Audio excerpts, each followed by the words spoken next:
In this example, we're going to verify this trigonometric identity. So it looks like our left side over here, we have a fraction, we're subtracting 1 from it. And this right side is just a single trig function, cosecant of y. So probably it's going to be much easier to work with this left side, which is more complicated, and we can see if we can whittle it down to just this single trig function. All right, so there's always multiple ways to get started on these problems. So let's go ahead and take a look and see kind of what we have and what we're dealing with. We have a cosine of y times a cotangent of y in the numerator.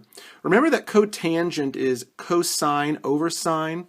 So this cosine here won't cancel. It'll actually become cosine squared over sine if that's the route we take.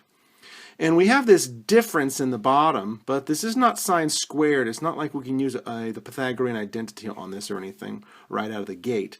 So, and then we're subtracting 1. So we could do a couple of things. We could get common denominators here and see, but I think I would rather take a slightly different approach. I think I'm going to go ahead and multiply the top and bottom by the conjugate of this denominator. And I'm going to do that so it sets up my denominator to be 1 minus sine squared, so I can use a Pythagorean identity to change it to cosine squared, which is just a single term, because I notice that I have several cosines up here already. Okay, so let's go ahead and do that. So I'm going to multiply by 1 plus sine y on top and 1 plus sine y on bottom. We can go ahead and put parentheses around all that stuff. Okay, so this is a product right here, so we're going to back distribute here, and then the multiplication here should give me, let's go ahead and write that all out, 1 minus sine squared y, and that's a minus 1 equals right there. Okay, so when I did this, I had cosine of y times cotangent of y, plus sine y times cosine y times cotangent y. Okay, lots of trig functions up there. Okay, so we know that our Pythagorean identity, the most basic one, is sine squared y plus cosine squared y equals 1. So if I were to subtract sine squared y from both sides, I would see that cosine squared y equals 1 minus this sine squared y. So I think I'm going to replace that denominator, which was 1 minus sine squared y, with this cosine squared y. Okay, so let me go ahead and do that. So cosine squared y. We still have that minus 1 right there. But let's go ahead and take a look at this numerator. Lots of terms here. Let's go ahead and change all of these into terms of sine and cosine and see what we have to work with. So we have a cosine y, and then this cotangent is cosine y over sine y, and we're adding to that sine y times cosine y times cosine y over sine y, because that was our another cotangent y. Okay, and so we have lots of things being multiplied together.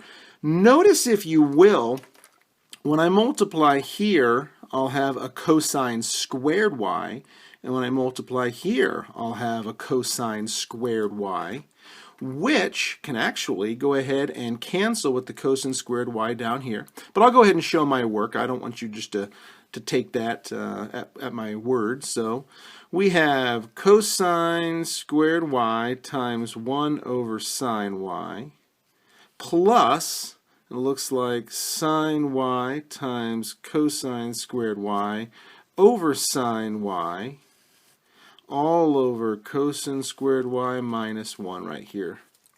Okay, well, of course these sine y's cancel. And then if I were to factor out the cosine squared y right here, I would end up with 1 over sine y, let's see, plus 1 all over cosine squared y, and then it's minus 1. So what's going to happen? Well, that's going to cancel, and we're going to have 1 over sine y plus 1 minus 1. And the plus 1 and the minus 1 cancel, so I have 1 over sine y, which is the reciprocal function for cosecant of y. And we have this whole thing whittled down to cosecant y. And remember where we were headed at the very beginning? Yeah, cosecant y. So we know that we are done. So let's go ahead and recap kind of what we did. So we started by taking this fraction and multiplying the top and bottom by the conjugate of the denominator. And we did that in an effort to create a Pythagorean identity right here that instead of having two different terms, one minus sine squared y, I could exchange that for a cosine squared y. And then the next 3 or 4 steps here, it just depends on how much work you're comfortable showing and how much work you need to see or would like to work out.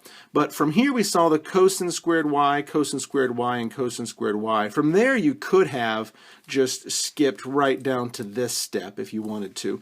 But I like to show all my work. I don't like when students say, well, he just stood up there and skipped a bunch of steps and did the problem, and I don't know how he did it. So anyway, it's better to show your work so you know what's going on here. But anyway, we worked it down. We had the plus 1 minus 1, which left us with this 1 over sine y, which is indeed just that cosecant y. So there we go for verifying that trigonometric identity.